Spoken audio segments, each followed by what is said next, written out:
Pamirsa pawahan kasus COVID-19 Bali ring tanggal 10 Juli kantun ulung dasaan diri.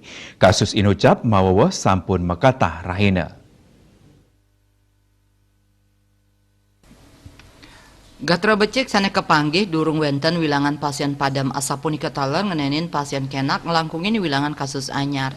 Wilangan ipun seket diri, anut saking data Satgas Penanganan COVID-19 Bali, pawawan kasus wenten ulung dasa padiri, dados nyane kumulatif kasus COVID-19 Bali, langkungan 150 talian diri. Selain saking data inucap, wentenan WNA mawawah 15 diri. Saneliana 6 dasa sia diri rauh saking WNI, inggian sane madue KTP Bali 3 dasa 4 diri, KTP Dura Bali 17 diri, miwah kasus Dura Bali pelakutus diri. Pini akeh rauh saking Badung, inggih punika petang dasa diri. Selanturnyane wenten dan pasar antuk 3 kasus, Gianyar wenten 11 diri, Karangasem petang diri, Buleleng miwah Bangli suang-suang wantah 3 diri, Jembrana Tabanan nenten nguningayang kasus anyar. Selanturnyane pasien kenak wenten 54 diri.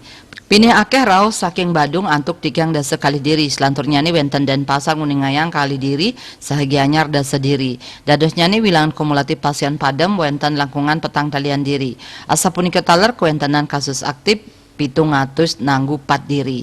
Diadewi Bali Pos nguningayang.